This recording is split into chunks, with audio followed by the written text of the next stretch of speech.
श्री राम जय जय राम। श्री राम जय जय राम।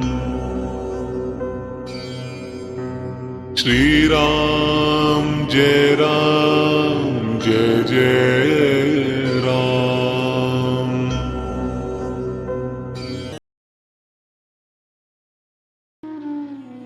सप्त सप्ततिमः सर्गः। राजा दशरथ का पुत्रों और वधुओं के साथ अयोध्या में प्रवेश। शत्रुघ्न सहित भरत का मामा के यहां जाना। श्री राम के बर्ताव से सबका संतोष तथा सीता और श्री राम का पारस्परिक प्रेम। जमदग्नि कुमार परशुराम जी के चले जाने पर महायशस्वी दशरथ नंदन श्री राम ने शांत चित्त होकर अपार शक्तिशाली वरुण के हाथ में वो धनुष दे दिया। तत्पश्चात वशिष्ठ आदि ऋषियों को प्रणाम करके रघुनंदन श्री राम ने अपने पिता को विकल देखकर उनसे कहा, पिताजी, जमदग्नि कुमार परशुराम जी चले गए। अब आपके अधिनायकत्व में सुरक्षित ये चतुरंगिणी सेना अयोध्या की ओर प्रस्थान करे। श्री राम का यह वचन सुनकर राजा दशरथ ने अपने पुत्र रघुनाथ जी को दोनों भुजाओं से खींचकर छाती से लगा लिया और उनका मस्तक सूंघा। परशुराम जी चले गए ये सुनकर राजा दशरथ को बड़ा हर्ष हुआ। वो आनंदमग्न हो गए। उस समय उन्होंने अपना और अपने पुत्र का पुनर्जन्म हुआ माना।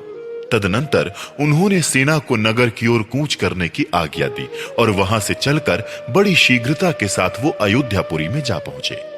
उस समय उस पुरी में सब ओर ध्वजा पताकाएं फहरा रही थीं। सजावट से नगर की रमणीयता बढ़ गई थी और भांति भांति के वाद्यों की ध्वनि से सारी अयोध्या गूंज उठी थी। सड़कों पर जल का छिड़काव हुआ था, जिससे पुरी की सुरम्य शोभा बढ़ गई थी। यत्र तत्र ढेर के ढेर फूल बिखरे गए थे। पूर्वासी मनुष्य हाथों में मांगलिक वस्तुएं लेकर राजा के प्रवेश मार्ग पर प्रसन्न मुख होकर खड़े थे। इन सबसे भरी पूरी तथा भारी जन समुदाय से अलंकृत हुई अयोध्यापुरी में राजा ने प्रवेश किया। नागरिकों तथा पूर्वासी ब्राह्मणों ने दूर तक आगे जाकर महाराज की अगवानी की थी। अपने कांतिमान पुत्रों के साथ महायशस्वी श्रीमान राजा दशरथ ने अपने प्रिय राजभवन में, जो हिमालय के समान सुंदर एवं गगनचुंबी था, प्रवेश किया। राजमहल में स्वजनों द्वारा मनोवांछित वस्तुओं से परम पूजित हो राजा दशरथ ने बड़े आनंद का अनुभव किया। महारानी कौसल्या, सुमित्रा, सुंदर कटि प्रदेश वाली कैकेयी तथा जो अन्य राजपत्नियां थीं, वो सब बहुओं को उतारने के कार्य में जुट गईं। तदनंतर राज परिवार की उन स्त्रियों ने परम सौभाग्यवती सीता, यशस्वनी उर्मिला तथा कुशध्वज की दोनों कन्याओं मांडवी और श्रुतकीर्ति को सवारी से उतारा और मंगल गीत गाती हुई सब वधुओं को घर में ले गईं। वो प्रवेश कालिक होम कर्म से सुशोभित तथा रेशमी साड़ियों से अलंकृत थी। उन सब ने देव मंदिरों में ले जाकर उन बहुओं से देवताओं का पूजन करवाया। तदनंतर नववधु रूप में आई हुई उन सभी राजकुमारियों ने वंदनीय सास ससुर आदि के चरणों में प्रणाम किया और अपने अपने पति के साथ एकांत में रहकर वो सब की सब बड़े आनंद से समय व्यतीत करने लगी।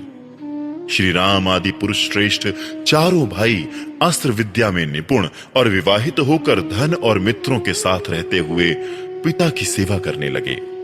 कुछ काल के बाद रघुकुल नंदन राजा दशरथ ने अपने पुत्र कैकेयी कुमार भरत से कहा, बेटा, ये तुम्हारे मामा कैकेयी राजकुमार वीर युधाजित तुम्हें लेने के लिए आए हैं और कई दिनों से यहां ठहरे हुए हैं। दशरथ जी की यह बात सुनकर कैकेयी कुमार भरत ने उस समय शत्रुघ्न के साथ मामा के यहां जाने का विचार किया। वो नरश्रेष्ठ शूरवीर भरत अपने पिता राजा दशरथ, अनायास ही महान कर्म करने वाले श्री राम तथा सभी माताओं से पूछकर उनकी आज्ञा ले शत्रुघ्न सहित वहां से चल दिए। शत्रुघ्न सहित भरत को साथ लेकर वीर युधाजित ने बड़े हर्ष के साथ अपने नगर में प्रवेश किया।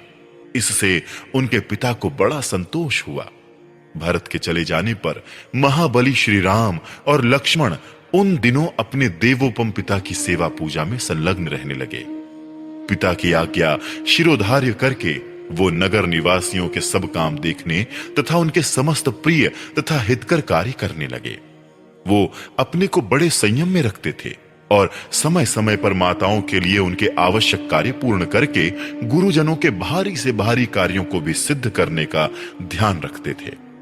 उनके इस बर्ताव से राजा दशरथ, वेद वेत्ता ब्राह्मण तथा वैश्य वर्ग बड़े प्रसन्न रहते थे। श्री राम के उत्तमशील और सद्व्यवहार से उस राज्य के भीतर निवास करने वाले सभी मनुष्य बहुत संतुष्ट रहते थे।